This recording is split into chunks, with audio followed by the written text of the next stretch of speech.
M10 tank destroyer was numerically the most important U.S. tank destroyer of World War II.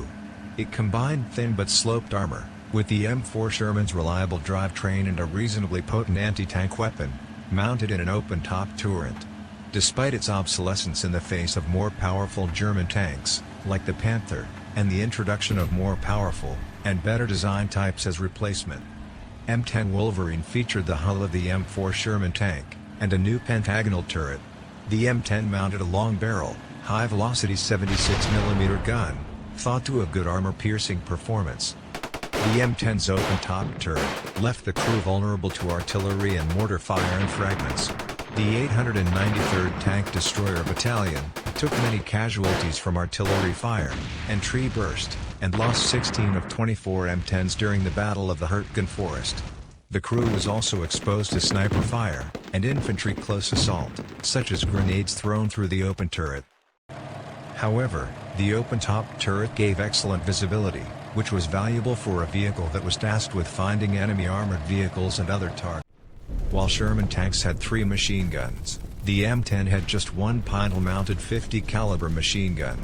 The M10's armor was also thinner than that of the Sherman. Even the heavier armor on a Sherman could be reliably penetrated by the long 7.5 cm guns of the standard German Panzer IV tank, let alone the more potent guns of German Panthers and Tiger tanks. Therefore the Wolverine's inferior protection made little difference against German tanks. The M10 had a very slow turret rotation speed, as the turret transverse was unpowered and the crew had to use a hand crank to rotate the turret. It took approximately 80 seconds to rotate a full 360 degrees.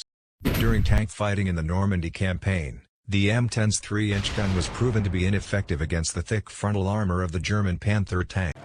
At ranges greater than 400 meters, the M10 supposedly could, but was unable to penetrate German thick armor, facing a problem known as shatter gap.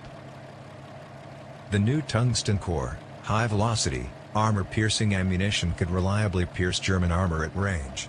Each Wolverine received only a few rounds, but this rare ammunition proved to be effective against German Panthers and Tigers. M10 tank destroyers carried more of the concentrated armor-piercing rounds for better effect against German armor, and less of high-explosive rounds, which contributed to their poor performance against infantry. American tank destroyers' doctrine called for tank destroyers to be kept in reserve, and rushed forward to counter massed enemy armored attacks. In reality this was not the case, and M10 battalions were attached often semi-permanently to infantry and armored divisions, to provide direct and indirect fire support, despite being of little effect against most German medium and heavy tanks.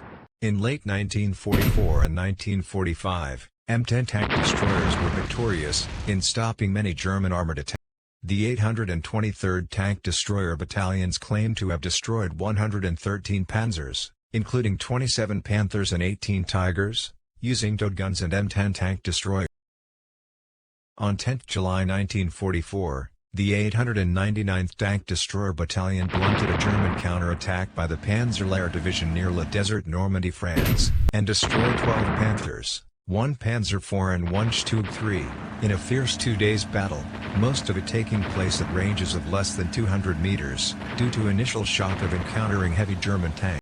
In Paris 1944, an M10 received by the Free French Army in a Lend-Lease program, knocked out a German Panther, at the Place de la Concorde from a far range. The M10 tank destroyer was very much liked by the Free French Army. The British version of the M10 upgraded with the 17-pounder anti-tank gun known as the M10C Achilles, was a more reliable German Panther and Tiger killer. In a battle near Buron, France, British Achilles tank destroyer knocked out 13 Panzer IV and Panther tanks for the loss of just 4 of their number. The German Panther was intended to counter the Soviets' T-34 and to replace the Panzer III and IV. Nevertheless, it served alongside Panzer IV and the heavier Tiger I until the end of the war. It is considered one of the best tanks of World War II, for its excellent firepower and protection, although its reliability was less impressive.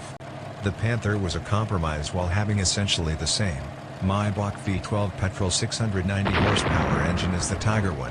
It had more effective frontal hull armor, better gun penetration, was faster and lighter, and could traverse through rough terrains better than the Tiger I.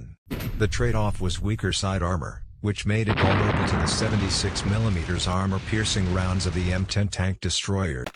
The Panthers proved to be effective in open country and long-range engagements, but did not provide enough high-explosive firepower against infantry.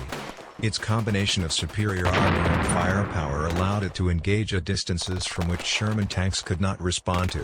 The British version of US-supplied M10 tank destroyers equipped with the 17-pounder gun named M10C Achilles, or 17 PDRSP Achilles, made these tank destroyers equally as perilous for Panthers to attack across the same fields.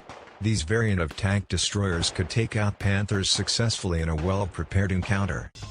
One of the major defaults of many German Panzer brigades equipped with Panthers, to counter the US tanks, was poorly trained crew, and tactically disorganized units. Considering the recorded encounters of M10 tank destroyers and German Panther tanks, the M10 tank destroyer was more victorious in their encounters, and exploited the weaknesses of the poorly organized German armored counter-offensive in Normandy. Even though the German Panthers destroyed many US tanks and towed guns, they also took significant losses against M10 tank destroyers, with the M10 having better visibilities in spotting German Panthers but weak armor against the Panther 7.5 cm main gun.